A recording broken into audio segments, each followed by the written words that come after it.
한국전산원 정보서비스팀에서 근무하고 있는 오명섭입니다. 그래서 이번 시간에 제가 발표드릴 내용은 웹 캐시 서버입니다. 그래서 물론 이 트랙 제목 자체가 웹 캐시 서버지만은 제가 여기서 특히 설명드릴 부분은 이제 그 웹 캐시 서버가 무엇이며 그다음에 그것 설치를 어떻게 하고 그것이 어떻게 돌아가는가에 대해서 튜토리얼 형식으로서 제가 발표를 드리겠습니다. 그래서 내용 보시면은 이제 4가지 파트로 나눠져서 설명을 드릴 수가 있는데 이제 첫 번째 파트는 이제 개요 부분으로서 이제 그 웹 캐싱의 어떤 컨셉과 그다음에 캐시 서버에 대한 어떤 소프트웨어들의 간략한 그 설명, 그다음에 이제 두 번째 파트로서는 캐시 서버가 어떻게 동작이 되는가에 대해서 설명을 드리겠습니다. 세 번째로서 이제 저희들이 그 캐시 그룹에서 주로 쓰고 있는 스키드라는 그 캐시 소프트웨어가 있습니다. 그래서 이것의 초기 셋업 및 그 컨피그레이션 항목들에 대해서 설명을 드리고요. 마지막으로 결론으로 끝을 내겠습니다. 그래서 이제 첫 번째 인트로덕션 부분에서 뭐 터미널로지 나오고 웹 캐싱의 어떤 모티베이션, 그 다음에 뭐 컨셉 오버뷰, 그 다음에 장단점, 그 다음에 이제 현재 나와 있는 그런 소프트웨어들에 대한 그 간략한 비교, 이런 것들을 이제 파트 1에서 설명드리겠습니다. 그래서 먼저 프락시, 캐시, ICP라는 그런 용어에 대해서 먼저 간략히 말씀드리면은 이제 프락시라는 거는 이제 그 거의 많은 분들이, 그러니까 인터넷을 사용하고 계시는 거의 많은 분들이 이제 프락시는 뭐 대충 뭐 하는 거다라는 건 정도는 알고 계시고, 이게 원래 프락시의 개념이라는 게 그 파이어월에서부터 나온 거고요.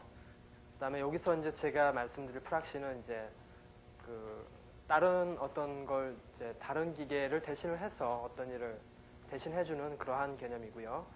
여기서 이제 말씀드린 거는 그러면 이제 다른 것을 위해서 웹 오브젝트를 이제 패치를 해주는 기계, 그런 기능을 해주는 서버 프로그램, 이런 걸 이제 예를 들어서 그렇게 설명드릴 수 있고, 그다음에 캐시라는 것은 웹 오브젝트에 대한 어떤 저장소 내지는 어떤 웹 프락시의 기능을 하는 그러한 머신을 말을 합니다.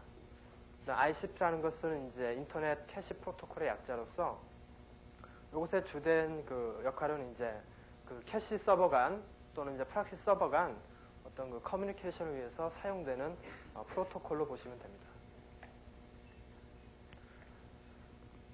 그래서 예전까지는 뭐 그 캐싱에 대해서 뭐 그렇게 뭐 부각된다거나 뭐 그런 점은 없었는데, 이제 어느 순간부터 인터넷이 상당히 그 괄목할 만한 성장을 하게 됐죠.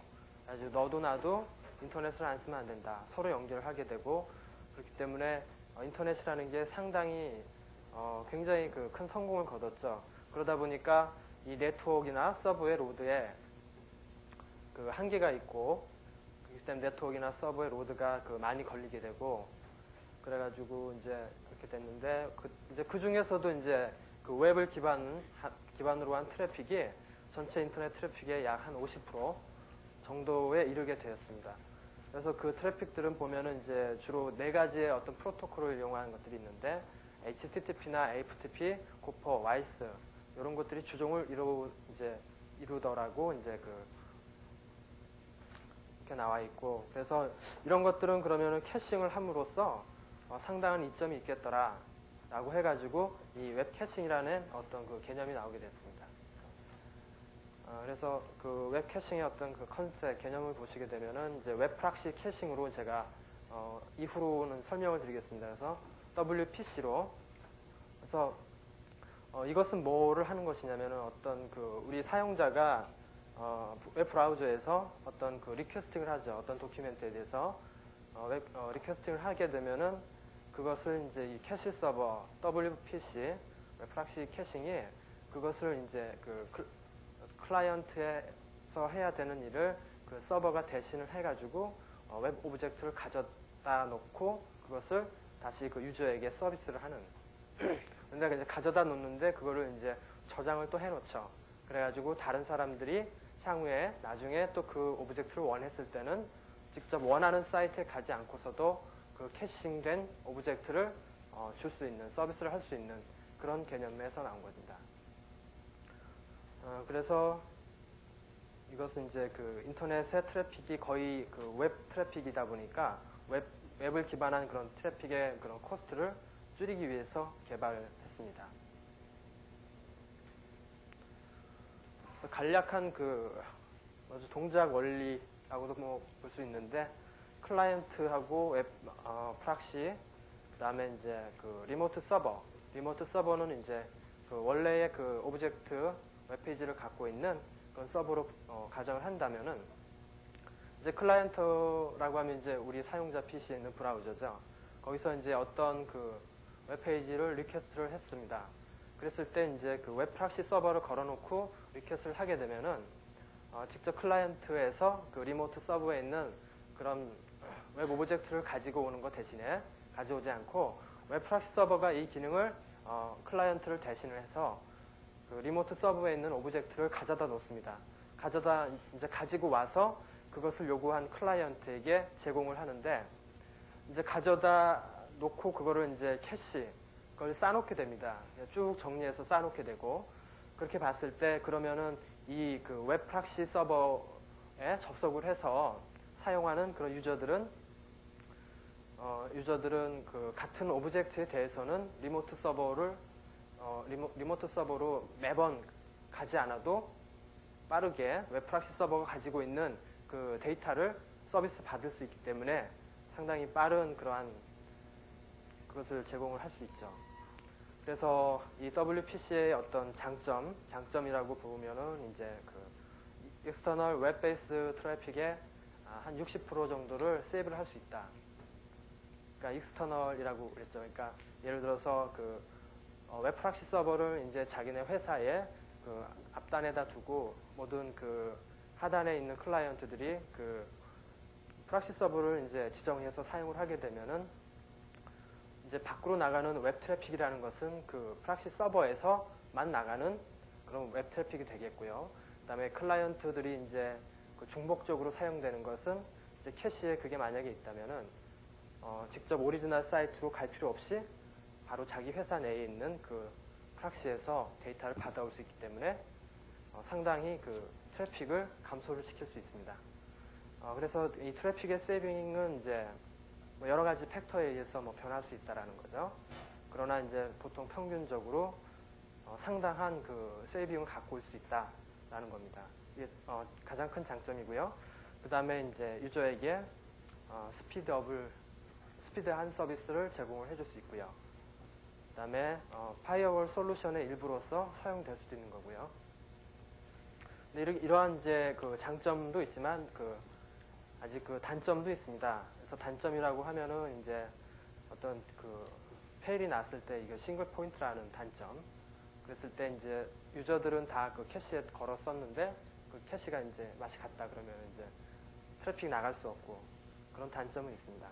그 다음에 이제 그 캐시 시스템의 오버로드로 인해서 결과적으로 캐시의 장점이라는 게 사용자에게 좀 더 빠른 서비스를 할 수 있다는 거 있었는데, 그러나 그 캐시 자체가 오버로드 되면은 오히려 즉 오리지널 사이트에 가는 것보다도 더 느린 그런 리스판스를 받게 될 수 있죠. 그 다음에 이제 그 단점 중에서 그 가장 큰 단점이라고 볼 수도 있겠는데요. 그 캐시된 그런 도큐멘트, 그러니까 웹 오브젝트들이요. 이런 것들이 이제 그 얼마나 컨시스턴시를 유지를 하느냐. 그러니까 오리지널 사이트에는 새로 정보가 바뀌었는데 캐시에 있는 건 옛날 거다. 그런데 사람들은 그 옛날 거 가져다 쓰더라. 이런 문제들이요. 그래서 이게 가장 큰 문제가 될 수가 있겠고, 요것에 대해서는 이제 저 뒤에 하실 분이 이제 그 캐시 컨시스턴시에 대해서 설명을 해주실 겁니다. 그 다음에 이제 그 캐시가 될 수 없는 그런 오브젝트들이 몇 개 있습니다. 이런 것들은 이제 이런 것들을 또 억세스를 하기 위해서는 이제 레턴시 타임이 이제 좀 증가한다라는 거, 이러한 단점들도 있습니다. 그래서 이 WPC의 소프트웨어들이 지금 사용되는 게 꽤 여러 개가 있는데 그 중에서 대표적인 거 한 6가지만을 추려가지고 간략히 살펴보겠습니다. 간략히 살펴보는데 물론 이제 여기에 그 나온 내용이 전부는 물론 아니고요. 그 다음에 워낙 이런 것들의 라이프 사이클이라고 할까요? 아니면 또 새로 추가되는 기능들이 상당히 빠르기 때문에 여기에 나온 게 좀 약간은 잘못될 수도 있고요. 그 다음에 조만간 바뀔 수도 있는 부분들이 있을 수는 있습니다. 그래서 썬 이제 HTTPD라는 거 이것도 이제 그 캐싱 서버 중에 하나입니다. 그래서 이것은 이제 썬은 이제 여러분들이 많이 아실 겁니다. 그래서 웹 서버로 처음에 이제 개발이 되었었고요. 거기다가 이제 이 캐시의 기능을 이제 추가적으로 붙여놓은 거죠. 근데 그러다 보니까 어떤 그런 캐싱의 어떤 능력 중에서 제공하는 그런 캐파 중에서 기본적인 레벨만을 제공을 한다라는 거. 그 다음에 이거 스탠다드 소스가 좀 효과적이지 못하다라는 게 있고, 그 다음에 여기서 이제 그 페어런팅이나 또 피어링이라는 단어가 나오는데, 이것은 제가 뒤에 또 이제 자세히 설명을 드릴 거고요. 일단 페어런팅에 대해서 잠깐 설명드리면은, 이제 이 캐시 서버들 간의 어떤 하이러키를 가질 수가 있고요. 그러니까 자기 캐시 서버가 있으면은 그 위에 상위에 어떤 캐시 서버를 지정을 할 수 있습니다. 그랬을 때 이제 그 관계가 어떤 페어런팅의 관계가 되겠고, 그 다음에 피어링은 이제 그 말 그대로 자기하고 동등한 위치에 있는 서버들과 이제 서로 상호 교신을 할 수 있는 거. 이런 것들이 이제 피어링이 되겠는데, 이런 것은 그러니까 캐시 서버에서 이 페어런팅이나 피어링의 그런 개념은 상당히 중요하고요. 반드시 거의 있어야 되지 않을까 싶은 그런 기능입니다. 근데 아직 썬은 이것을 지원을 하지 못하고, 그 다음에 이 소스 코드는 이제 AOL에서 많이 좀 모디파이가 되었다. 라는 점이 있고요. 그래서 여기 URL이 있으니까 이것에 관련돼가지고는 이쪽에 참고하시면 될 겁니다. 두 번째로 나오는 게 이제 하베스트 캐시 서버가 있습니다. 이것은 이제 원래는 그 어떤 연구 프로젝트로서 처음에 개발이 됐습니다. 요거 이제 NLANR이라는 곳에서 이제 개발을 하게 됐고, 그래가지고 처음에 이제 이런 그 프락시 캐싱 쪽의 어떤 그 연구 과제로서 시작이 되다가 이것을 이제 상업화 시키는 게 상업화해서 나온 툴이 서버, 이것이 하베스트라는 이름으로 나온 그 캐시 서버가 되겠고요. 그래서 현재 버전은 굉장히 빠르고 그다음에 효과적이고 효율적이고 그렇다고 합니다. 대표적으로 이건 아마 싱가포르에서 하베스트 캐시 서버를 쓰는 걸로 알고 있습니다. 그다음에 이거는 이제 물론 그 피어링과 페어런팅의 어떤 기능을 이제 제공을 하고요. 그다음에 이제 나오는 게 스퀴드라는 겁니다. 이것도 마찬가지로 그 NLANR에서 그 행해졌던 그런 연구 프로젝트에 서 나온 그 처음에 개발됐던 그 캐시 소프트웨어 이것을 이제 확장을 한 것으로서 기본적으로 그 하베스트하고 거의 비슷합니다. 비슷한데 이제 이걸 좀 더 확장을 한 거죠. 하베스트보다. 그 다음에 이것은 중요한 게 공짜라는 거고요. 그 다음에 아까 말씀드린 하베스트는 커머셜 프로덕트고요. 그래서 저희 그 캐시 그룹도 이 하이러키를 이제 구성을 하고 이제 각각 그 노드에 그 캐시 서버를 사용을 하는데 스퀴드를 사용을 합니다. 이 스퀴드는 이제 하베스트와 그 일단 기본 골격은 같고 하기 때문에 상당히 빠르고 빠른 서비스를 제공을 합니다. 그다음에 피어링과 페어런팅 물론 제공하고요. 그다음에 이제 펜티엄 PC에다가 리눅스를 깔아가지고 이 캐시 서버를 설치를 할 수도 있고, 그다음에 어떤 리눅스 웬만한 그 유닉스에서는 전부 다 컴파일돼서 돌아갈 수 있다라는 거. 좀 있습니다. 그다음에 나오는 것이 이제 마이크로소프트 사건인데요. 물론 이제 커머셜 프로덕트겠죠. 커머셜이고, 근데 이것은 일단 그 스몰 솔루션에 대해서는 좋다고 그럽니다. 그러니까 다시 말하면은 이게 예를 들어서 뭐 그 자기네 회사에서 그냥 운영하는 그러한 소규모의 어떤 캐시 서버로서는 굿이라고 나왔습니다. 괜찮다고요. 이것은 이제 빠르지만은 이제 로드 밸런싱을 할 수 없고 그러한 그런 단점이 있고요. 그다음에 또 중요한 게 페어런팅은 또 지원을 하는데 피어링은 지원을 하지 않는다. 라는 단점이 있습니다. 그다음에 네스케이프에서 나온 그 커머셜 프로덕트도 있습니다. 이것은 이제 그 일단 매니지하기가 이제 좀 편하다라는 거, 인터페이스를 가지고 있어서. 그다음에 이것도 마이크로소프트사와 마찬가지로 그런 소규모 그런 솔루션에 좋다. 그다음에 반대로 그러면 이제 그 라지 솔루션에는 좋지가 않다라고 나와 있습니다. 물론 이제 로드 밸런싱 얘기가 아니라 로드가 적을 때 다 같은 얘기죠. 그러니까 스몰 솔루션에 좋다라는 거고요. 이것도 역시 그 피어링은 지원을 하지 않고요. 그 다음에 이제 6번째로 소개드리는 것이 넷캐시라는 제품입니다. 이게 네트워크 어플라이언스사에서 나온 건데요. 그래서 거기서 개발됐고요. 유닉스나 NT에서도 돌아가고, 이것도 이제 하베스트 그 캐시 서버 그 코드를 이제 기반으로 개발이 되었습니다. 이거는 이제 ICP 그 프로토콜을 지원을 하고요.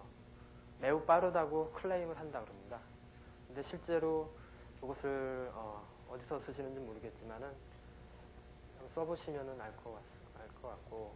그래서 여기서 제가 6가지의 그 소프트웨어를 간략히 리뷰를 했는데, 사실 이것을 뭐 다 써본 건 아니고, 그렇기 때문에 이제 그 나와 있는 도큐멘트 이런 걸 기준으로 디파인을 했는데, 참고적으로 한 가지 말씀드리고 싶은 거는 일단 캐시 서버를 선택을 할 때, 뭐 다른 것도 마찬가지겠지만은 자기네 그 환경에 맞는 그걸 먼저 그 결정을 하시고, 그걸 선택을 하셔야 될 것 같아요. 아주 무작정 자기네 규모에도 맞지 않는 그런 것을 이제 선택을 하시지는 않을 것 같으니까. 그래서 제 생각에는 일단은 그 소규모로 쓰실 때는 넷스케이프나 마이크로소프트사의 그 캐시가, 넷캐시는 제가 자세히는 잘 모르겠습니다. 어떻게 되는지. 그래서 그 정도가 적당하지 않을까. 그런데 그것이 만약에 이제 국내 어떤 캐시 하이러키가 있는데 거기에 그 같이 참여를 하고 싶다라고 했을 때는 페어런팅과 피어링의 기능을 반드시 제공을 해야 될 것 같습니다. 저 두 번째 파트로는 어떤 그 기본적인 그 오퍼레이션에 대해서 설명을 드리겠습니다. 그래서 캐시 서버에서 주로 이제 사용되는 프로토콜이 우리가 흔히 많이 아는 HTTP 요거하고 ICP가 있고요. 그다음에 여기서 이제 그 피어링과 페어런팅이 무엇인가 요것을 이제 간략히 보겠습니다. 그리고 나서 그 캐시 하이러키에 대해서 설명을 드리고, 그다음에 그 동작 원리에 대해서 약간 한 단계 레벨 다운해서 살펴보도록 하겠습니다. HTTP랑 이제 ICP 이렇게 나와 있는데요. HTTP는 이제 TCP 베이스고 ICP는 UDP 베이스입니다. 그래서 HTTP는 이제 잘 아시다시피 우리가 어떤 웹 오브젝트를 요구를 할 때 이제 그 오브젝트를 이제 트랜스퍼 해주는 그런 프로토콜이 되겠죠. 그래서 내가 get 하면은 그쪽에서 이제 리스판스가 오게 되는, 그럴 경우에는 이제 웹 오브젝트 데이터 자체가 그 트랜스퍼가 되는 거죠. 그런데 ICP는 보시면은 그 캐시 서버 간에 어떤 메시지를 익스체인지를 합니다. 이 메시지는 주로 이 메시지는 그러니까 히트나 미스 메시지라는 것이 있는데 이런 것들을 주로 이렇게 교환을 합니다. 다시 말해서 웹 오브젝트 그 자체를 전송을 하지는 않는다는 거죠. 그러니까 가장 그 중요한 차이가, 이 두 개의 차이는 하나는 그 HTTP는 그 오브젝트 자체를 트랜스퍼를 하는데 사용이 되지만은 ICP는 그 오브젝트 자체를 트랜스퍼 하는 데는 사용을 하지 않는다. 단지 그 오브젝트가 있느냐 없느냐의 어떤 그런 메시지만을 전달을 합니다. 서로 교환을 할 뿐이죠. 그래서 그 밑에 이렇게 체크 하시는 거 보면은 HTTP는 오브젝트 트랜스퍼 프로토콜로 보시면 되고, 그다음에 ICP는 오브젝트 그 로케이션 프로토콜. 그러니까 결국 그 하이러키 상에서 오브젝트를 찾는데 오브젝트 갖고 있니 없니 그러한 메시지만을 전달하는 거죠. 그래서 이제 피어링과 페어런팅에 대해서 또 설명을 좀 더 드리자면은 여기 나와 있습니다. 좀 그 어드밴스된 그 캐싱 소프트웨어는 어떤 피어링의 개념, 페어런팅의 개념을 가지고 있어야 됩니다. 그렇게 했을 때 이제 좋은 점은 그거죠. 이 피어링하고 이제 페어런팅의 개념이 있다면은 하이러키가 구성이 되어 있을 경우에 구성이 되어 있을 경우에 이웃하는 캐시의 데이터를 가지고 올 수가 있습니다. 자기가 만약에 어떤 그 클라이언트가 어떤 웹 오브젝트를 요구를 했는데 자기가 그걸 가지고 있지 않을 경우에 그렇다면은 않을 경우에 항상 그 오리지널 사이트로 가서 그걸 갖고 오느냐 그렇지 않고 이것이 하이러키에 포함이 되어 있으면은 자기하고 연결된 이 연결은 사실 그 상당히 그 가까운 연결을 갖고 있는 그런 다른 이웃하는 캐시 서버들로부터 가지고 올 수가 있다라는 거죠.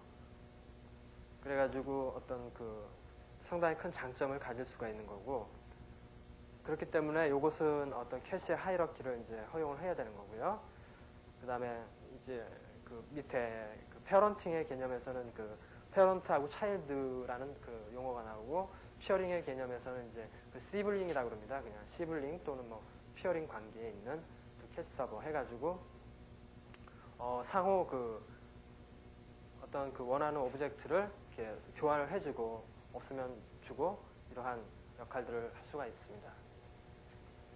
그래서 캐시 피어링이 또 나오는데요. 그래서 그 피어 캐시는 이제 자기하고 이제 연결된 하이러키 연결된 그런 다른 그런 캐시 서버들하고 서로 이제 턱하게 됩니다. 이것을 이 턱할 때는 ICP를 사용을 하죠. 그리고 만약에 자기가 어떤 한 캐시 서버가 그 자기가 가지고 있지 않은 그 웹 오브젝트에 대해서 리퀘스트를 받았을 경우에 이 그 리퀘스트를 받은 캐시는 자기의 피어들에게 물어봅니다. 이런 오브젝트의 요구가 난 들어왔는데 내가 가지고 있지 않다. 그럼 누구 갖고 있는 사람 없느냐? 이렇게 해서 그 하이러키 상의 어떤 피어링 관계에 있는 다른 캐시들한테 ICP를 이용을 해서 쿼리를 하죠. 그렇게 했을 때 이제 누군가 하나 갖고 있다고 대답을 하면은 그때 그 캐시는 이제 그 오브젝트를 가지고 있는 캐시 서버한테 다시 그 캐시 서버에 있는 그 데이터를 가지고 오게 됩니다. 이때 이제 주고받을 때는 이제 HTTP를 사용하게 되고요. 그래서 이제 세 번째가 이제 같은 얘기고요. 다 한 얘기고. 그래서 이제 어떤 캐시 하이러키에 대해서 또 살펴보면은 이제 하이러키를 구성하는 방법입니다. 그래가지고 여기서 보여드리는 거는 심플 캐시 하이러키 해가지고 구조가 그냥 단순한 거. 그랬을 때 이제 그 위에가 이제 페어런트 캐시가 있고요. 그 다음에 아래는 그 차일드 캐시라고 일단 명칭하겠습니다. 이렇게 했을 때 요런 이제 관계가 그 페어런트 차일드 관계 해가지고 이 차일드 캐시들은 자기가 이제 어떤 웹 오브젝트에 대한 그 리퀘스트를 받았을 때 물론 그 요구하는 오브젝트를 갖고 있으면 주지만은 그렇지 않을 경우엔 페어런트에게 물어봅니다. 이런 게 들어왔는데 내가 없다. 이거 가지고 있으면 달라. 이런 식이 됩니다. 그래서 이건 심플 페런트 차일드 릴레이션십이 있고 이럴 경우에는 ICP를 뭐 사용을 하지 않는 게 더 효율적이겠죠. 일단 ICP를 사용을 해서 가지고 있어요 없어요 물어봐야 되는데 그거 필요 없이 무조건 그 다시 그 페런트 캐시에게 그 데이터를 요구를 합니다. 그 다음에 이런 경우에는 이제 그 로드 밸런싱이 되지 않고요. 이럴 경우에 페런트 캐시의 어떤 그 시스템 로드가 상당히 커질 수가 있고요. 그 다음에 이제 페런트 캐시가 오동작을 해서 이제 오동작을 했을 때 이제 이게 바로 싱글 포인터 페일로어가 되겠습니다. 그래서 요거는 이제 그 하이어라키칼한 그런 캐시 어레인지먼트를 보여주겠습니다. 여기에서는 이제 페어런트 차일드 관계도 있고요. 그 다음에 네이버링 또는 시블링의 어떤 관계가 있습니다. 그러니까 옆에 그 이웃하는 그런 관계. 그래서 이러한 관계, 이러한 이제 그 하이어라키에서는 로드 밸런싱이 그나마 앞에 것보다 낫죠. 로드 밸런싱이 낫고, 그 다음에 여기서 이제 주의를 하실 거는, 어떤 그 차일드 캐시가 자기가 가지고 있지 않은 오브젝트에 대해서 리퀘스트를 받았을 때, 이제 자기가 연결된 옆에 차일드 캐시, 시블링 관계에 있는, 네이버링 관계에 있는 캐시에게 물어보고, 페어런트에게도 물어봅니다. 그렇게 했을 때, 전부 다 가지고 있지 않다. 라고 했을 때에 이 차일드 캐시는 그것을 다시 그 패런트 캐시로 그러면 이제 가지고 오라는 그런 명령을 때리게 됩니다. 그랬을 때 이제 차일드 캐시, 그러니까 네이버링이나 그 시블링 관계에 있는 그런 캐시 서버들한테는 그런 요구를 하지 않습니다. 하지 않는다는 거. 왜냐하면 이게 하게 되면은 루프가 생기게 되죠.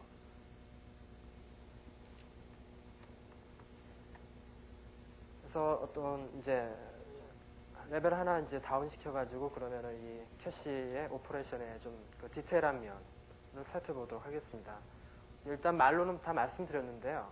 그래서 보면은 그 네이버 캐시가 오브젝트를 가지고 있을 경우에, 다시 말해서 여기 그림에서는 그 클라이언트가 차일드 2에게 어떤 쿼리를 했어요. 오브젝트를 달라. 리퀘스트를 했는데 이 차일드 2는 그 요구한 리퀘스트를 가지고 있지 않습니다. 오브젝트를 가지고 있지 않아서 다시 이 차일드 2는 그 차일드 1, 그다음에 차일드 3, 패런트 1, 2에게 다 물어봅니다. 쿼리를 합니다. 이런 거 있느냐, 없느냐.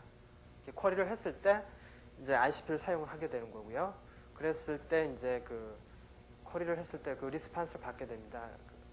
받게 됐을 때 그러면 이제 여기에 예제에서는 패런트 2번이 그 오브젝트를 가지고 있다라고 답을 줬거든요. 그러면은 이 차일드 2는 그 패런트 2에게 다시 HTTP를 이용을 해서 그 오브젝트를 가지고 와서 클라이언트에게 다시 서비스를 합니다. 이런 구조로 되어 있고요. 그러면 이제 이거는 자기의 어떤 하이러키 상에서 연결된 패런트나 그 시블링 관계에 있는 캐시 서버들이 오브젝트를 가지고 있을 경우에, 적어도 하나 가지고 있을 경우에 이제 나올 수 있는 그런 현상이고, 이 뒷장을 보시게 되면은 자기하고 연결이 된 그런 패런트나 시블링 이런 것들이 전부 다 가지고 있잖아요.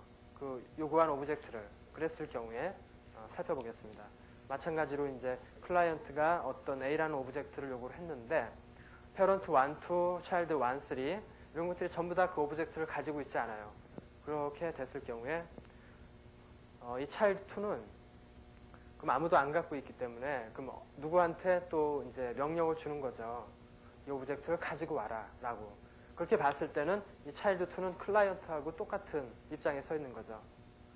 그랬을 때 이제 차일드 2가 이제 또 다시 그 이제 누구한테 이거 뭐죠? 이게 차일드 2가 그 없는 오브젝트를 이제 가지고 와라 하고 이제 요구를 할 그런 패런트를 결정을 하는데, 이것은 자기가 연결된 패런트가 하나면은 글로만 가겠고요. 패런트가 여러 개 있으면은 자기가 그 쿼리를 보냈을 때 그 받는 리스판스 타임, 그 라운드 트립 타임이라고 그러죠. 그거가 이제 가장 짧은 패런트로 그런 쿼리를 하게 됩니다. 그러니까 그 오브젝트를 요구를 하게 되는 거죠. 그랬을 경우에 여기서는 이제 패런트 1이 그게 가장 빨랐더라면은 이 패런트 1이 그 오리지널 그 사이트에 있는 사이트로 가서 그 오브젝트를 가지고 와서 다시 전달해주는, 그러면서 계속 캐시가 되어 가는 거죠. 그래서 이런 식으로 이제 그 캐시 하이러키 상에서 캐시의 동작 원리를 살펴봤습니다. 물론 이것을 이제 더 자세하게 또 지금 거의 튜토리얼식으로 이렇게 제가 넘어가고 있는데, 이것에 대해서는 1회 WIO 때 그나마 이거보다는 좀 더 디테일한 부분들이 나와 있기 때문에요. 관심 있으신 분들은 1회 때 자료를 한번 참조를 해보시는 것도 좋을 것 같습니다. 그래서 지금은 또 이제 파트 3로 넘어가서 스퀴드의 셋업 부분으로 보겠습니다. 첫 번째는 이제 스퀴드의 어떤 그 특징들을 보겠고요. 그 다음에 스퀴드를 이제 인스톨하는 방법, 그 다음에 그 구성하고, 그 다음에 또 브라우저 컨피규레이션 하는 방법, 그 다음에 스퀴드를 모니터링 하는 거, 그 다음에 스퀴드를 이제 스타팅 하는 거, 그 다음에 스퀴드와 파이어월의 관계, 이런 것들에 대해서 살펴보겠습니다.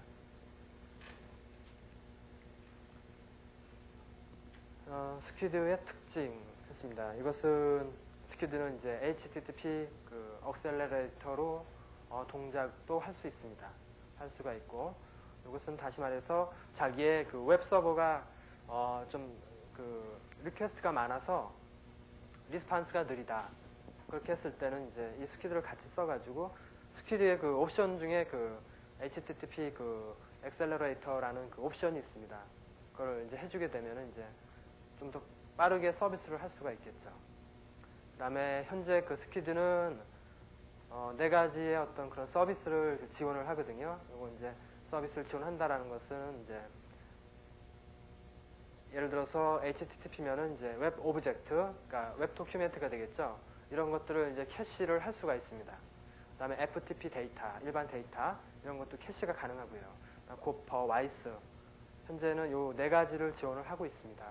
그런데 이제 예를 들어서 지금 저기도 이제 있지만은 스트림웍스나 이러한 데이터들, 그러니까 스트리밍 기반의 이런 데이터들은 아직 캐시를 이제 하고 있지는 못하고요.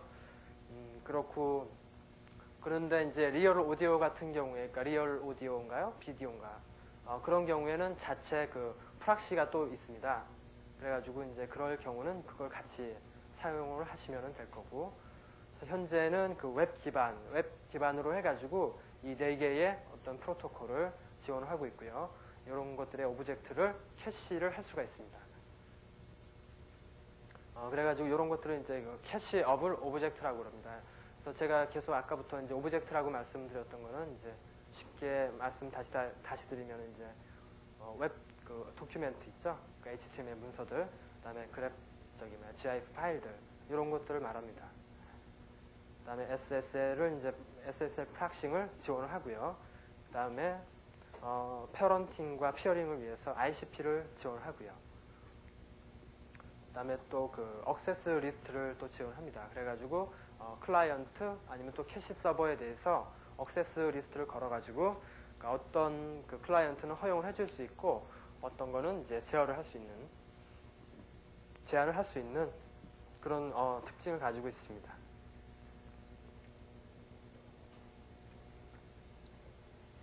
그 다음에 URL 패턴을 봐가지고 이 스탑 리스트라는 게 있거든요.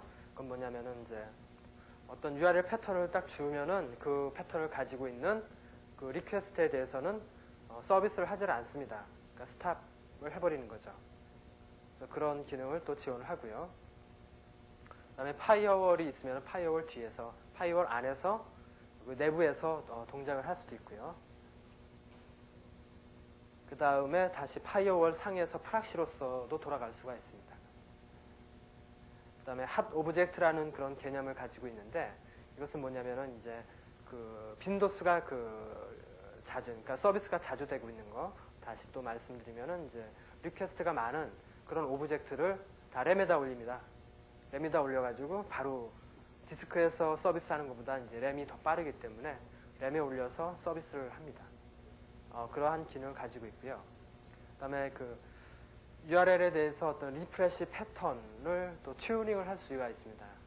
그래가지고 이 리프레시 패턴을 어떻게 잘 튜닝을 하느냐에 따라서 캐시의 어떤 효용성이 상당히 바뀔 수가 있습니다. 그래가지고 리프레시 패턴은 이제 뒤쪽에 나오니까 그때 다시 설명을 드리겠습니다. 그래서 스퀴드를 이제 인스톨하는 방법은 상당히 쉽습니다. 그래서 먼저 스퀴드를 얻습니다. 스퀴드는 이제 다음에 URL에 있는데요. 거기 가서 가지고 오시면 되고요. 일단 퍼블릭 도메인 코드이기 때문에 그냥 가지고 오시면 됩니다. 그 다음에 뭐 타루 언팩하고 그다음에 run configure 돌려서 make and make install 그다음에 이제 컨피규레이션 파일을 에디팅을 해서 데모를 띄워주면 됩니다. 그러면 이제 다른 건 다 쉬운데 그러면 이제 컨피규레이션 파일을 어떻게 에디트를 할 것인가를 살펴보도록 하겠습니다. 그래서 이제 지금부터 나오는 것은 이제 그 컨피규레이션 파일에 어떤 필드들이 되죠. 그 구성 항목들. 그래가지고 조금 제가 진하게 쓰긴 썼는데 잘 안 보일 것인데. 그래서 이런 것들이 이제 우리가 이제 항목을 세팅을 해 주어야 될 부분들입니다. 그래서 처음에 이제 HTTP 포트가 있고 ICP 포트가 있습니다. 그래서 HTTP 포트는 이제 물론 이제 다 아시겠지만은 어떤 그 HTTP의 리퀘스트를 항상 듣고 어셉트하는 그런 역할을 하는 거죠. 그래서 보통 이제 HTTP 언더바 포트 해가지고 3128 또는 8080을 많이 씁니다. 그래서 어떤 거 딱 보실 때 그 URL 딱 나오고 땡땡하고 뒤에 8080 된 거 많이 보셨죠? 그래서 이렇게도 쓰기도 하고요. 그다음에 ICP 포트라는 것은 이제 스퀴드가 ICP 통신을 하기 위해서 사용되는 거죠. 결국은 이 ICP 포트 간의 통신은 그 네이버 관계에 있는 시블링 관계에 있는 캐시 서버, 그다음에 페어런트 관계에 있는 캐시 서버들 하고의 통신을 위해서 보통 디폴트로 이제 3130을 씁니다. 그렇게 했을 때 이제 하이러키에서 여러 개의 캐시들이 쓰면 요건 맞춰줘야 되겠죠. 그래서 처음에 이제 그 컨피규레이션 파일 보시면은 이게 아마 처음 나오는 것일 겁니다. 이게. 그다음에 멀티캐스트 ICP라는 게 있습니다.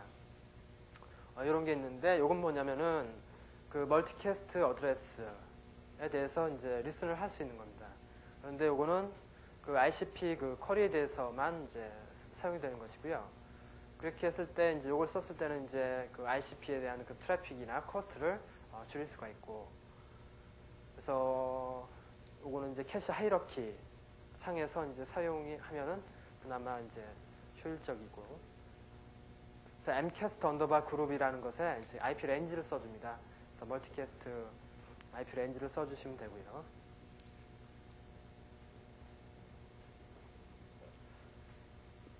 그 다음에가 이제 제목은 이제 네이버 셀렉션인데, 요거는 이제 하이러키를 구성을 해주기 위해서 필요한 항목이 됐습니다. 그래서 네이버 앤 페어런트가 이제 캐시 언더바 호스트 옵션으로 이제 셀렉트가 됩니다.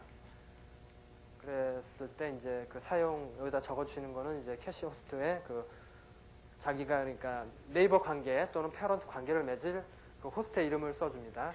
호스트의 이름을 써주고, 그 다음에 그 호스트가 그러면 페어런트로 할 것이냐 아니면 시블링 네이버의 관계를 맺을 것이냐, 그 호스트에 대해서 그걸 이제 결정을 해주기 위해서 이제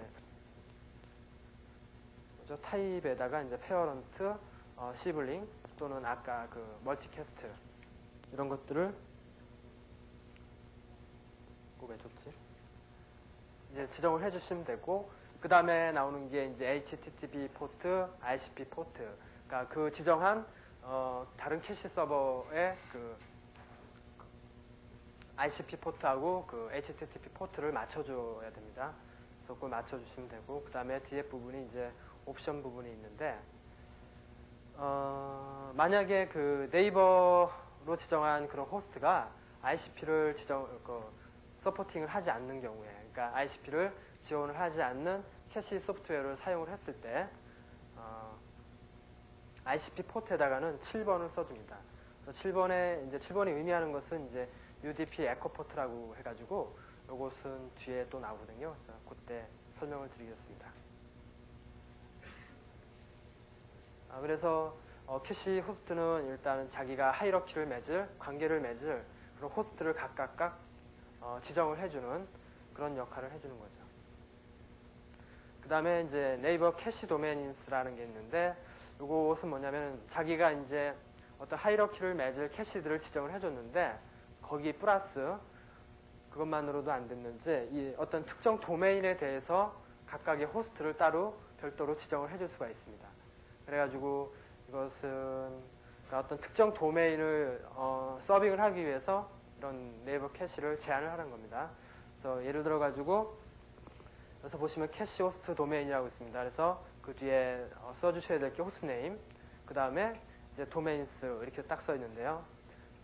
그러니까 자기가 예를 들어서 그러니까 페어런트는 KR 도메인에 대해서만 서비스를 해라 라고 정해줄 수 있고, 그 다음에 자기 네이버가 있으면은 그거는 KR 이외의 모든 것을 서비스해라 라고 이렇게 역할 분담을 해줄 수 있는 거죠. 도메인별로. 그래서 이게 이제 그런 역할을 해주는 건데, 그렇게 했을 경우에 이제 그 자기가 원하는 도메인을 그냥 써주면 되고, 그 다음에 그것을 제외한 뭐 모든 거 했을 때 그 앞에 이제 방망이 그것을 표시를 해주면 되겠고요. 그 다음에 요거는 이제 아까하고 약간은 비슷한 것 같은데, 이것도 한번 살펴보겠습니다. 이건 네이버를 이제 설정을 하는 문제인데, 그러니까 어떤 도메인에 대해서는 그 페어런트로 또 어떤 도메인에 대해서는 시블링으로 동작을 하도록 하는 것입니다. 아까는 그 자기의 입장에서 봐서 어떤 놈은 이 도메인만 서비스를 하고 어떤 건 이 도메인만 서비스를 해라 라는 거였고, 여기서는 그게 아니고 그 어떤 도메인에 대해서는 얘는 페어런트의 역할을 하는 것이고요. 그 다음에 또 어떤 또 도메인에 대해서는 얘는 항상 시블링의 역할만 하는 거죠. 그렇게 했을 때 이제 네이버 타입 도메인 해가지고 그 타입, 페어런트 또는 시블링을 타입에 적어주시면 되고요. 도메인에는 이제 그 원하는 도메인, 자기가 원하는 도메인을 그렇게 맞춰주셔서 적어주시면 됩니다. 그래서 이제 파이어월 내에서 이제 동작을 하는 거죠. 이건. 그래서 요것은 그러니까 파이어월이 하나 있고요. 그 내부에 어떤 이제 그 네트워크 있고, 이제 그 네트워크는 어떤 특정 도메인을 사용을 합니다. 그럴 경우를 얘기합니다. 그랬을 때 캐시는 만약에 이 파이어월이 그 서비스 포트를 다 막아놨다면은 직접 그 파이어월 내부에 있는 그런 뭐 예를 들어서 웹 오브젝트가 있으면 그걸 직접 액세스를 할 수가 없죠. 그랬을 때 이 페어런트는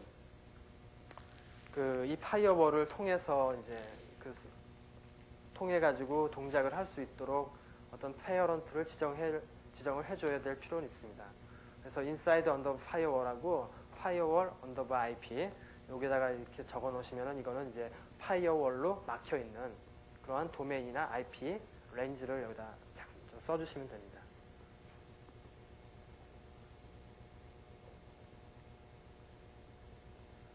그 다음에 나오는 것이 이제 싱글 페어런트 ICP 핑이라고 써 있는데, 요거는 이제 스키드는 아까도 말씀드렸듯이 그 ICP 그 프로토콜을 사용을 해가지고, 다른 그 캐시 서버로 통신을 하죠. 오브젝트 이런 거 있냐 없냐를 묻기를 위해서 통신을 하는데, 근데 만약에 그 페어런트가 딱 하나밖에 없습니다. 이렇게 했을 경우에 그러면은 하나밖에 없는데, 만약에 경우를 따져보았을 때 그 페어런트가 있을 경우 없을 경우 두 가지가 있는데요. 있을 경우는 물론 바로 가지고 오죠. 근데 없을 경우는 이제 걔 보고 이제 또 다시 가지고 오라고 명령을 주겠지만은 이제 이럴 경우에 그 페어런트가 한 개밖에 없을 경우에 있냐 없냐 물어보는 절차까지도 필요하지 않다. 필요 없어도 된다라는 거죠. 없는 게 더 낫다. 라고 해가지고 있는 옵션입니다. 그래서 싱글 언더바 페어런트 바이패스, 그래서 온 오프를 하시면 되는데 페어런트가 한 개밖에 없을 경우에 이걸 이제 오프로 해놓으시고, 그러면은 얘가 그 페어런트의 ICP 쿼리는 하지 않고 그냥 바로 다이렉트로 그 다음에 그 단계로 넘어가는 거죠. 그 다음에 이제 네이버 타임 아웃이라는 게 있습니다. 이것은 뭐냐면은 이제 하이러키가 있고요. 그 다음에 이제 그 캐시 서버 간에 그 오브젝트를 찾는데 그 ICP를 사용을 하는데, 그 ICP는 이제 UDP 베이스거든요. 그래가지고 아마 어떤 경우는 이제 패킷 로스가 생기고요. 패킷이 이제 로스가 생기고 그러한 경우가 있습니다. 그렇게 했을 경우에 그러면은 내가 그 ICP 쿼리를 보냈는데 얼마나 기다려야 되나, 내가 답을 받기 전까지. 만약에 그게 가다가 없어졌어요. 그러면은 그 기다리면 뭐 무한정 되겠죠.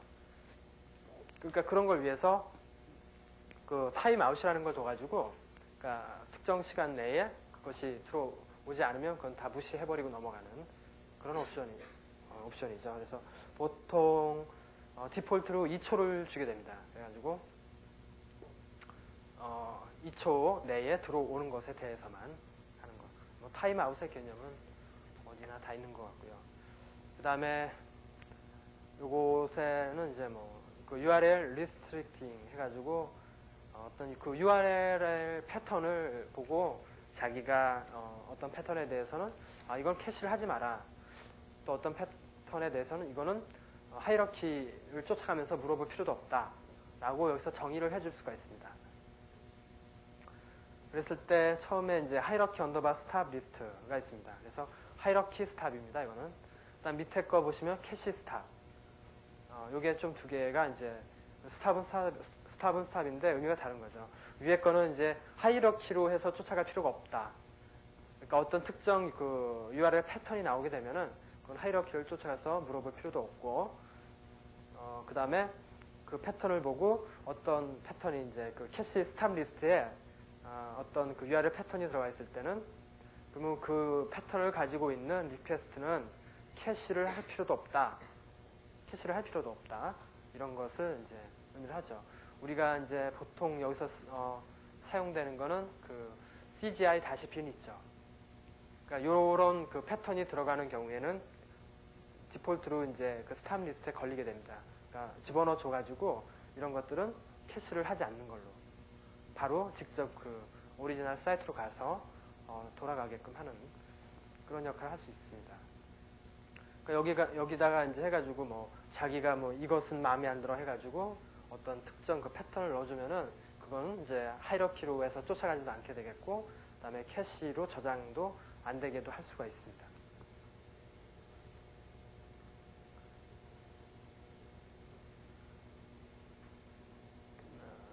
그 다음에 이제 나오는 그런 옵션들을 보겠습니다. 그래서 이것들은 여러 개가 있는데 메모리 유시지 컨트롤입니다. 그래서 스키드는 참 메모리를 많이 사용을 합니다. 아까 말씀드린 핫 오브젝트, 그 다음에 인커밍 오브젝트 이런 것들을 위해서 메모리를 사용을 하고, 또 디스크에 저장된 그런 도큐멘트를 이제 인덱싱을 합니다. 메타 정보를 가지고 인덱싱을 해가지고 그 이제 해시 테이블 만들어 놓아서 메모리에 올려놓습니다. 그런데도 메모리 쓰이고요. 그다음에 여기 쓰이고, 그다음에 그 스키드 자체가 구동될 때 메모리도 쓰이고요. 그다음에 리퀘스트가 이제 유저 커넥션이 들어오지 않습니까? 그 커넥션 할 때 이제 물론 스키드가 그걸 뭐 하는 건 아니지만 그럴 때도 이제 메모리를 사용을 한다고 봤을 때 이 메모리랑 디스크랑 CPU 이런 것들에 대해서 하드웨어 스펙에 대해서 이따가 저기 패널 시간에 이런 것들을 조금 제가 아는 대로 이렇게 정리를 해왔기 때문에 좀 더 디테일한 그런 스펙을 알고 싶으신 분들은 이따가 패널 시간에 남아주시면은 그때 설명을 드리겠습니다. 그래서 이제 다시 돌아오게 되면은 그 스키드 그 컨피그레이션 파일의 그 옵션 중에 그 캐시 언더바 맴, 그 다음에 캐시 언더바 맴 하이 로 이런 것들이 있습니다. 이런 것들이 있는데 캐시 언더바 맴 이것은 이제 메가바이트 단위로 그 메모리의 양을 기술을 해주는데, 이것이 사용되는 이 메모리에 저장이 되는 그 대상은 뭐냐면은 핫 오브젝트랑 그 인커밍 오브젝트만을 여기다가 저장을 하게 됩니다. 그러니까 여기서 만약에 30메가를 내가 써줬다 그랬을 때 이제 핫 오브젝트랑 이제 인커밍 오브젝트가 여기에 30메가에 저장이 되고요. 저장이 되는데, 그러면 이것이 뭐 항상 돌아가게 되면은, 그러니까 리퀘스트가 항상 그 들어오고 이 캐시가 또 오브젝트를 가지고 오고 하기 때문에 30메가를 딱 줬어도 넘치겠죠. 그렇게 했을 때 여기 보시면은 이제 캐시 언더바 맴점 하이, 그러니까 요거는 이제 퍼센트 밸류입니다. 내가 30메가를 잡아줬으면은 이것의 90%를 이제 하이로 적어놓고 그다음에 로우를 75%로 적어줬다 했을 때 그 30메가의 90%의 메모리를 사용을 하게 되면은 핫 오브젝트 그다음에 인커밍 오브젝트를 버립니다. 그러니까 핫 오브젝트는 이제 LRU 뭐 이렇게 버리게 되는 것은 이제 LRU라는 걸 써가지고 LRU 리플레이스먼트라고 하더라고요. 그건 뭐냐면 이제 recently used 해가지고 뭐 그러니까 가장 뭐 안 쓴 오브젝트들은 버립니다. 버리는데 그 캐시 언더바 그 맴 언더바로, 그러니까 예를 들어서 뭐 75%를 했다 그러면 그 거기 밑에까지 떨어지도록 스스로 메모리를 조절을 해줍니다. 그러니까 오브젝트 메모리에 떠 있는 오브젝트를 조절을 해주죠. 그래가지고 이제 로 하이라는 것이 이제 퍼센트로 정해지고요. 그래서 그것에 따라 이제 동작을 하게 되겠고, 예, 그래서 여기서 이제 메모리 유시지 컨트롤을 하는 부분이고요. 그 다음에 나오는 게 이제 디스크 유시지 컨트롤입니다.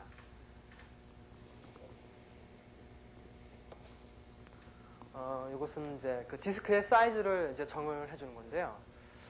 이 캐시 서버의 어떤 아까도 말씀드렸듯이 이 하드웨어 스펙도 일단 중요한 부분 중에 하나고요. 그렇게 봤을 때 이제 메모리는 방금 설명드린 거, 그다음에 이 디스크는 이제 캐시 언더바 스왑으로 잡는데 이것도 이제 사이즈를 이제 메가바이트 단위로 적어줍니다. 마찬가지로 하이하고 이제 로우에 그 워터마크가 있고요. 그래가지고 이 하이 워터마크에 이르게 되면은 오브젝트들이 이제 버리는 거죠. 이것도 마찬가지로 LRU 기준으로 해서 버립니다. 그러니까 로우 워터마크에 이를 때까지 그렇게 되겠고, 그 다음에 그 밑에 있는 것이 밑에 있는 거 가기 전에 먼저 캐시 스왑, 그러니까 디스크 사이즈에 대해서 좀 더 말씀드리면 보통 요것은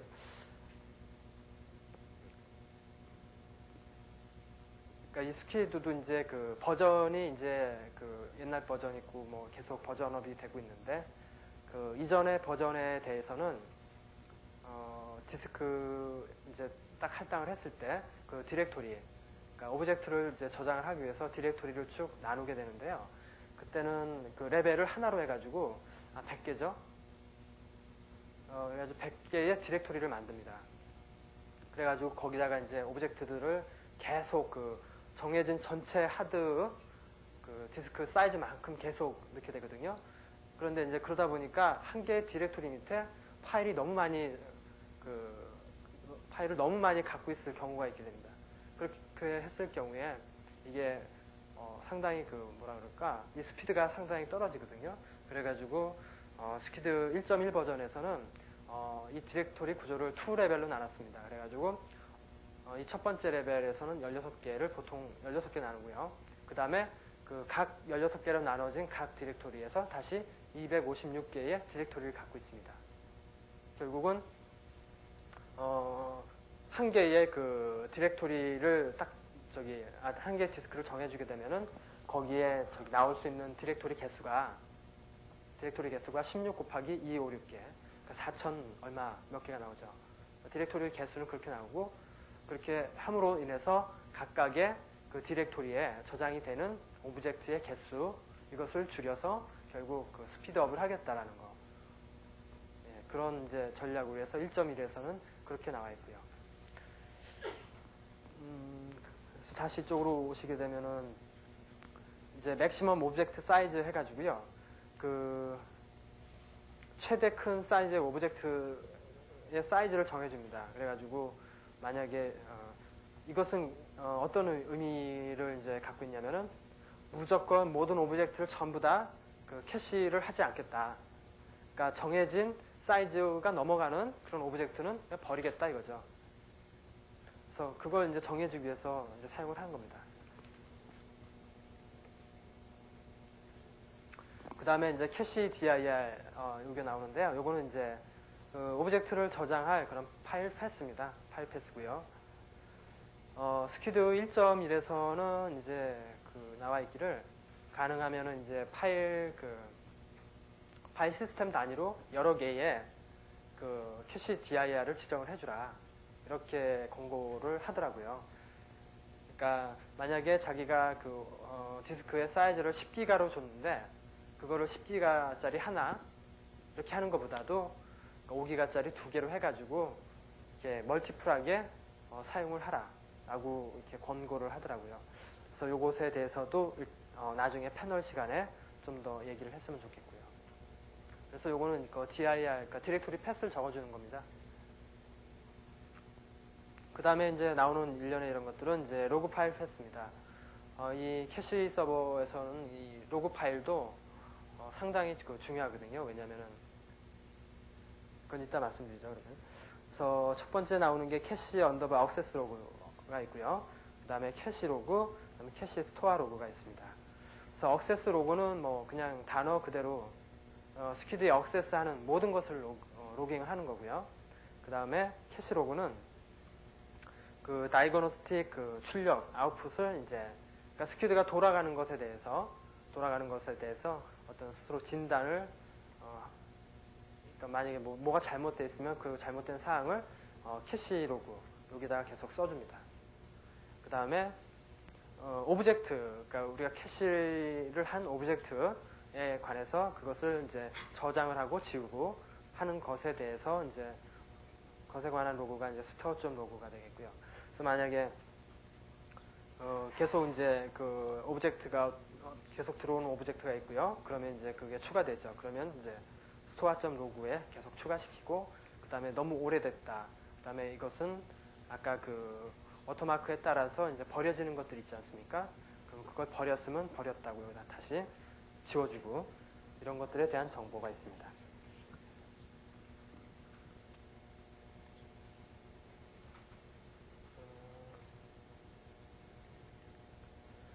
그래서 요거를 제가 좀 더 설명을 드리면은, 스퀴드가 이제 처음에 그 스타트업을 하게 되죠.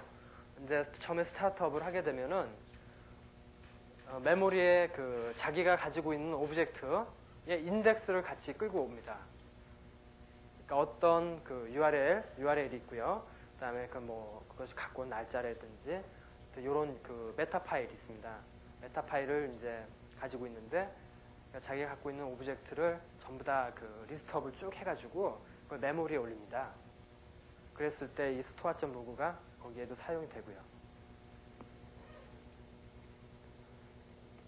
그 다음에 나오는 것이 이제 디버그 언더바 옵션스라는 게 있는데, 요거는 캐시를 요 담당 운영을 하시는 분들은 요걸 잘 쓰시면은 운영을 하시는데 상당히 그 도움이 되리라고 생각이 됩니다. 요것은 그 말 그대로 이제 디버그 옵션인데, 그러니까 어떤 스스로 진단을 해가지고 그런 많은 양의 정보를 리포팅을 합니다. 그런데 이제 옵션을 보게 되면은 여기서는 제가 all하고 1을 썼습니다. 그래서 요것이 보통 그 컴퓨레이션 파일에 있는 저기 디폴트거든요. 그래서 이제 앞에 것은 뭘 나타내느냐 하면은 섹션이라는 걸 나타냅니다. 요건 이제 그 다음에 뒤에 거 이 숫자는 그 디버깅 할 레벨을 표시를 하는 거거든요. 그래서 디버깅 레벨이 1부터 이제 9까지 있습니다. 그래서 자기가 이제 그 운영을 하다가 뭐가 좀 이상이 있다 했을 때 이 디버그 옵션을 바꿔가지고 계속 운영을 해보시면은 많은 도움을 이제 얻으실 수가 있습니다. 그랬을 때 이제 여기 앞에 부분 all이라고 제가 써놓은 부분, 요건 섹션을 말하는데, 요건 뭘 말하느냐면은 어떤 의미냐면은 이 스퀴드에 그 소스 파일이 있습니다. 소스 파일이 예를 들어서 10개가 있다. 그렇게 했을 때 각각의 소스 파일 하나를 하나의 섹션으로 봅니다. 다시 말씀드리면은 제가 all로 써놨으면은 스퀴드 소스 파일의 모든 거에 대해서 디버깅을 하겠다라는 뜻이고요. 그렇지 않고 이제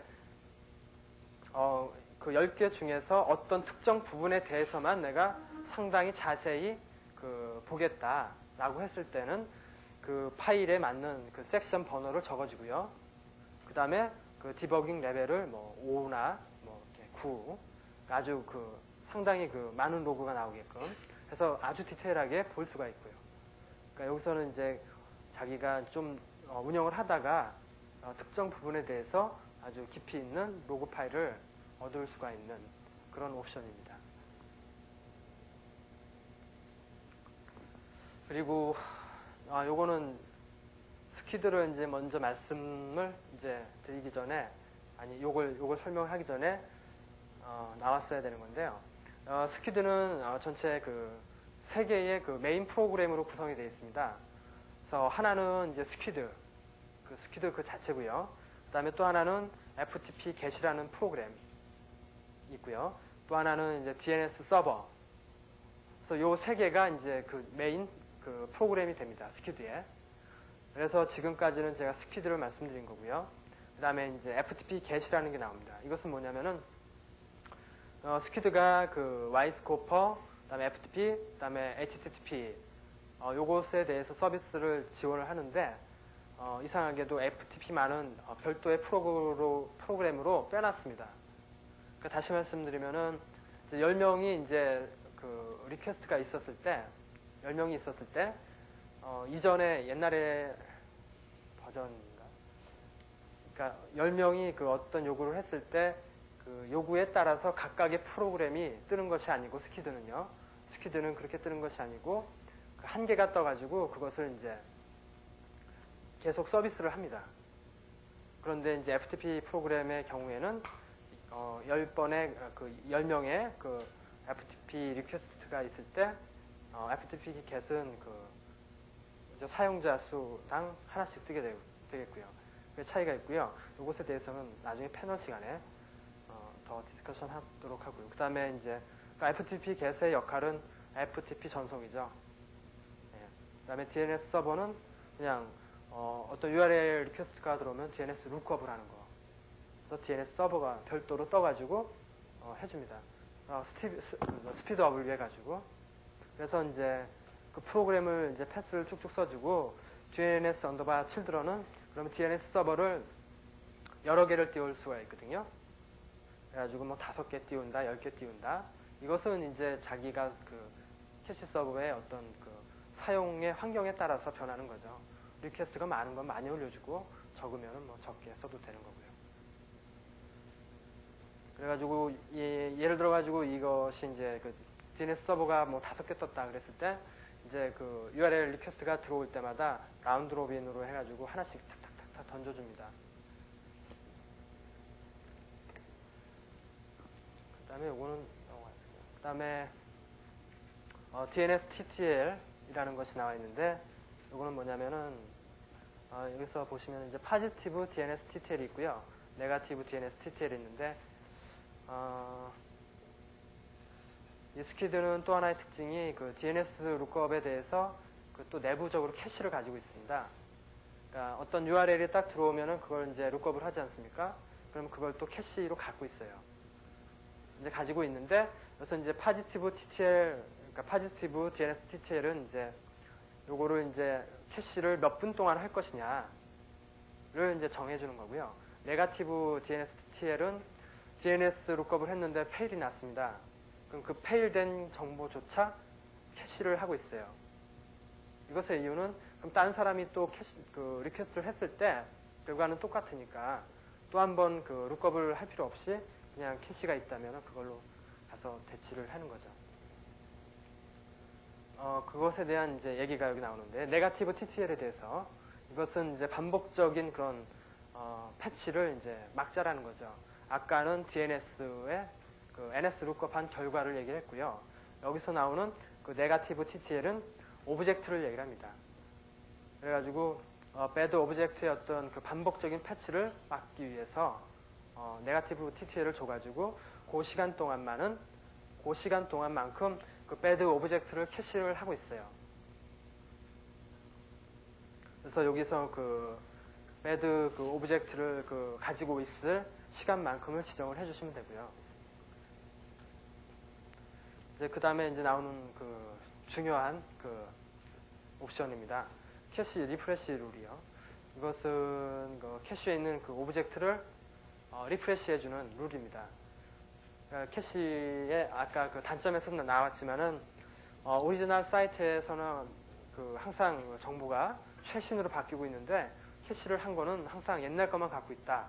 그러면 이게 문제가 되기 때문에 이 리프레시 룰을 잘 조정을 해야 될 필요도 있고요. 그 다음에 이것에 대해서 많이 저걸 해보셔야 됩니다. 그래서 제가 여기서는 구체적으로 설명을 안 드리고요. 이제 다음에 발표하실 분이 이것을 자세히 해주실 것 같던데요. 네. 거기에 나와 있습니다.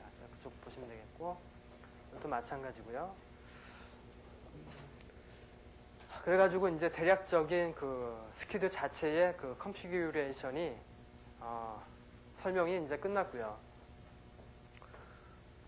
끝났고 그 다음에는 이제 그 브라우저의 그 컨피규레이션이 나오고 이제 이후로 나오는 것은 이제 좀 마이너한 것들인데 일단은 그 스퀴드의 그 컨피규레이션 파일을 이제 그 프린트를 해보면 한 18장 나오거든요. 다 읽어보기도 힘들고 그래서 읽어보기도 힘들고 그 다음에 또 그걸 여기서 또 다 이거 자세히 설명할 수도 없고요. 그렇기 때문에 이제 대략 그 처음에 그 구성을 하실 때 이제 잡아줘야 될 부분만 이렇게 좀 뽑아가지고 이렇게 설명을 드린 거고요.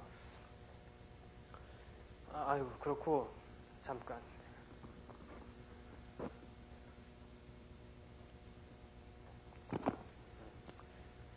그 다음에 이제 지금부터 나오는 건 그 뭐 브라우저에서 그 프락시 지정해주는 거 이런 거고요. 대부분 브라우저에서는 이제 그 캐시를 이제 톡 할 수 있도록 지원해줍니다. 뭐 익스플로러 그렇고 넷스케이프 그렇고요. 모자이크도 마찬가지고요. 그렇게 했을 때 뭐 캐시 옵션에 그 프락시 옵션에 딱 들어가면 어떤 거 지정해주는 거 있고 포트를 쓰라고 나와 있죠.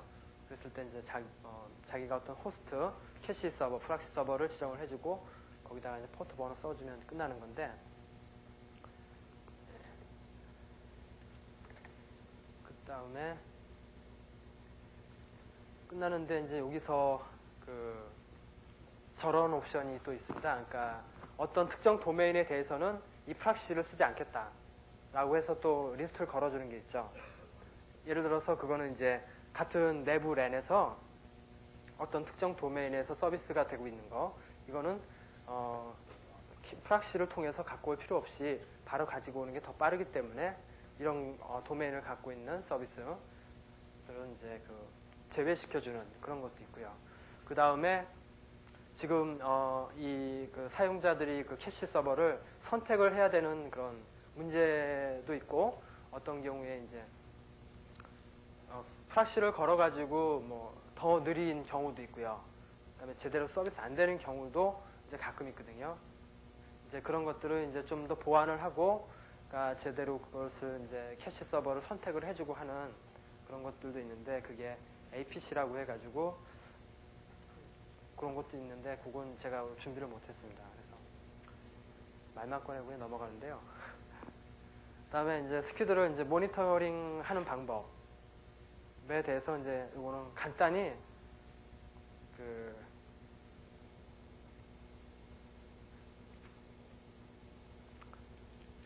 간단히만 말씀드리겠습니다. 스퀴드를 이제 풀고 인스톨을 하고 그러다 보면 이제 캐시 매니저의 그 CGI 프로그램이 하나 딱 나오게 됩니다. 그래서 요거를 가지고 이제 그 웹으로 이렇게 띄워보면은 이제 브라우저에서 그 캐시 매니저 그 화면이 뜹니다.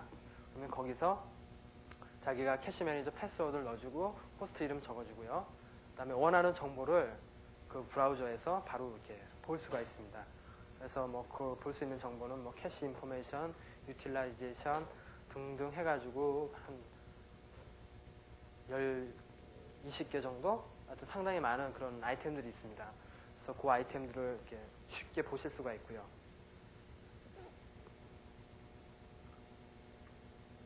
그 다음에 요거는 이제 그 캐시, 그러니까 스퀴드를 이제 설치를 할 때 같이 따라오는 그런 스크립트들이 몇 개 있습니다. 그런 스크립트들이 있고요. 요거 각각은 그냥 읽어보시면 될 것 같고요. 그 다음에 스퀴드하고 파이어월이 있습니다.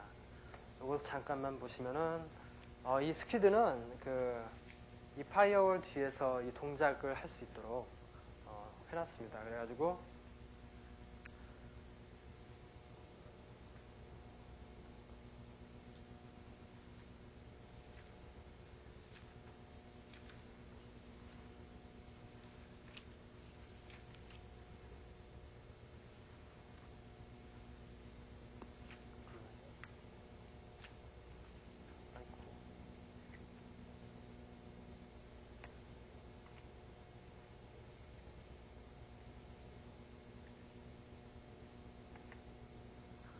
아까도 저기 계속 그 파이어월 얘기를 했었는데, 이 스퀴드는 그 파이어월이 있으면은 그 내부에서 밑에서 캐시의 역할을 그냥 할 수도 있고요. 그 다음에 파이어월 그 머신 상에서도 역할을 할 수 있도록 그렇게 구성이 될 수가 있습니다. 라는 걸 그냥 말씀드리고요. 그래서 좀 아주 좀 장시간에 걸쳐가지고 제가 두서도 없고 막 왔다 갔다 하면서 이렇게 설명을 드렸는데요. 그래서 이만 마치려고 합니다. 그래서 지금까지 뭐 그냥 간략하게나마 그 프락시, 그러니까 웹 프락시 캐싱이 뭐 하는 거고, 이건 대충 어떻게 돌아간다. 그 다음에 이거 설치, 컨피그레이션은 어떻게 한다라는 거. 그래서 뭐 대충 설명을 드렸는데요. 이런 것들은 이제 저희 캐시 그룹도 있지만요. 점차 저희들이 이제 그 여러 가지로 그 분석도 많이 해야 될 게 많고요. 그 다음에 운영상에 있어서의 어떤 그 문제들, 그 다음에 매니지먼트 하는 데의 어떤 그런 이슈들도 나중에는 이런 자리를 통해서 소개를 드리려고 합니다. 그래서 일단은 이 시간 그 강의는 제가 마치고요. 그 다음에 질문 혹시 있으시면 질문을 하시면은 받겠습니다.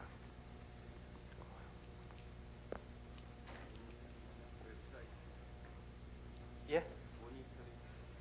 지금 모니터링 예. 그 화면을 볼 수 있는 웹사이트 있습니까? 그거는 저기 스피드를 그 인스톨하고 나시면요. 그 CGI 프로그램이 자동으로 따라오거든요. 그러니까 그거를 이제 혹시 가지고 자기 갖고 있는 그 웹서버에다 그냥 링크만 해가지고 보실 수 있습니다. 그리고 현재 그렇게 해서는 이제 외부적으로는 이렇게 해서 접속은 안 되죠. 예.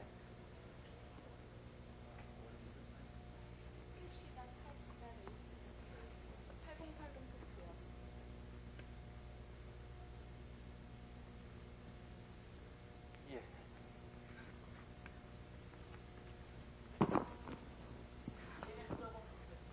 예, 예. 예. DNS 차일드 프로세스에 예. 클라이언트가 HTTP 요구를 했을 때 예. 그 DNS 쿼리에 대해서 맥시멈 32까지 있던데요. 그게 예. 다 할당이 되면은 어떤 프락시 기능을 못 해준다고 되어 있더라고요. 예. 근데 그걸 어떻게 가능하게 하는 방법이나 아니면은 네임 서버 룩업을 통해서 가능하게 하는 방법 같은 거 없습니까? 그래요. 그건 제가 답변 드려도 되겠습니까? 제가 알고 있는 바로는 이제 DNS 차일드 프로세스 32개까지 맥시멈으로 띄울 수 있는 사실은 맞고요. 그리고 이제 그게 마지막까지 다 소모가 됐을 때 서비스가 되지 않는 건 아니고, 지연이 발생하게 됩니다.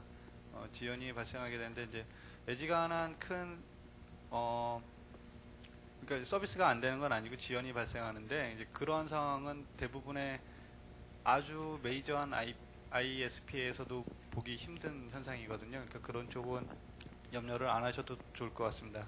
그리고 일반적인 DNS 룩업을 쓰게 되면 시간이 굉장히 늦어지거든요. 근데 DNS 서버 차일드 프로그램을 쓰게 되면 속도가 굉장히 많이 빨라집니다. 저희들이 운영하고 있는 프락시가 DNS 프로세스를 32개를 최대한 다 띄워놓은 상태인데요. 가끔씩 80 포트가 오픈이 안 되는 경우가 있거든요. 그때 IO 스테이트를 보면은 그 차일드 프로세스를 못 찾아서 지금 웨이팅 IO로 빠져 있는 경우가 되게 많은 것 같은데. 웨이트 IO가 발생할 수 있는 상황이 여러 가지인데요. 혹시 캐시 매니저 가지고 한번 보셨는지 32번째 캐시 서버가 사용이 됐는지 안 됐는지. 그건 아직 못 봤는데. 네, 그거 먼저 확인해 보시면 좋을 것 같습니다. 그 펄 스크립트로 만든 프로그램 말이죠. 네? 그 펄 스크립트로 만든 프로그램 그거 말씀하시는 겁니까? 아니요.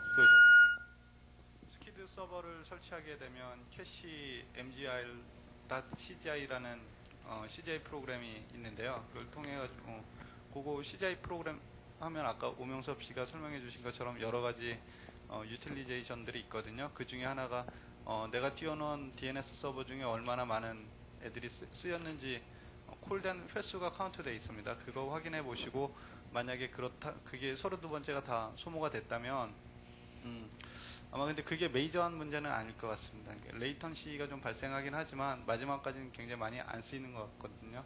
그리고 만약 그게 아니라면 다른 쪽에서 문제를 찾아보시고 튠업 쪽을 많이 신경 써주셔야 될 것 같습니다.